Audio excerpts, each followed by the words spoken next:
Salam, j'espère que vous allez bien. Moi ça va super, écoutez. Aujourd'hui on se retrouve pour une nouvelle vidéo sur l'histoire des matériaux, ou des métaux si vous voulez, mais bon, c'est parti. Les Égyptiens réussirent, après beaucoup d'efforts, à inventer le papyrus. Donc le papyrus, qu'est-ce que c'est? C'est du papier qui servait avant pour les feuilles administratives égyptiennes, notamment chez les commerçants. Ça servait notamment à compter si telle ou telle personne avait bien payé cette dette ou non. Et il date d'il y a moins 5000 ans. Il était fabriqué à partir du rose de Tunis. Mais il eut un concurrent de taille qui était les parchemins. Les parchemins ont été mis au point à Pergame, donc ça se passe dans l'actuelle Turquie, et cette fois-ci ça a été mis au point grâce à la peau de chèvre ainsi que la peau de veau qui a été poncée, etc.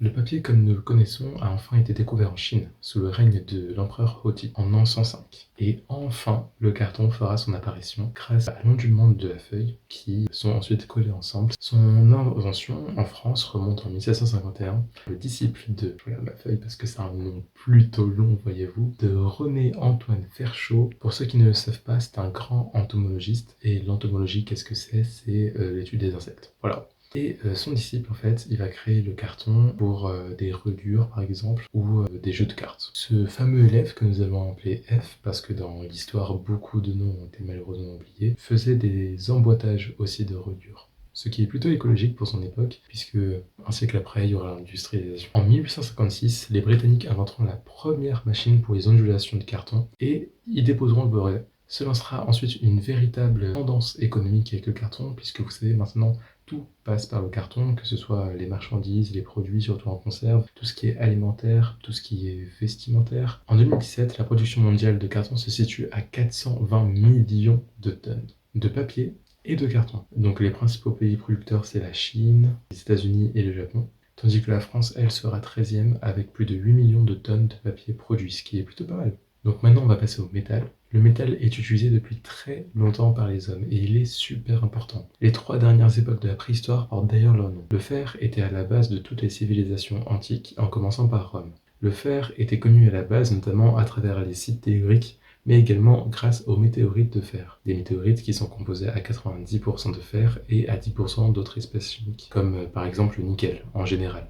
Dans le monde helléniste, le fer est super important puisqu'il est attribué au dieu des forgerons, Héphaïstos, dieu grec de la métallurgie, et à Vulcain chez les Romains, qui est tout de même Héphaïstos, c'est à peu près la même chose. Les alchimistes donneront le fer au nom de Mars, dieu de la guerre, car effectivement le fer est un matériel plutôt dur, plutôt costaud quand même pour partir à la guerre, et qui a donné beaucoup d'aide aux Romains pour conquérir leur terre. Jusqu'au milieu du Moyen-Âge, l'Europe utilisait à des moyens militaires le fer, bien que le cuivre était un moyen beaucoup plus rentable mais moins efficace de se préparer pour le combat.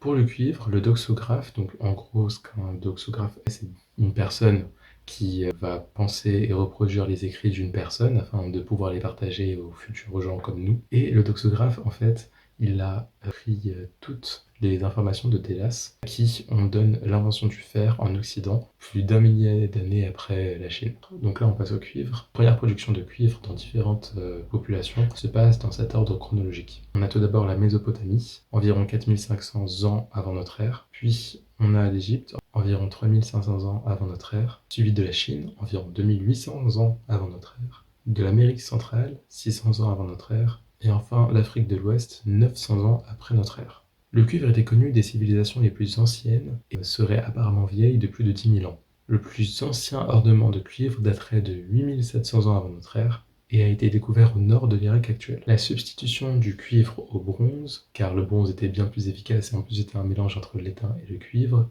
s'est produit entre 3500 ans à 2500 ans avant notre ère. Le bronze, étant le premier alliage de cuivre, a donné son nom à la future ère qui allait la succéder. Environ 3000 ans avant notre ère, des populations utilisaient le bronze afin de se protéger, pour fabriquer des armes, des outils, des bijoux.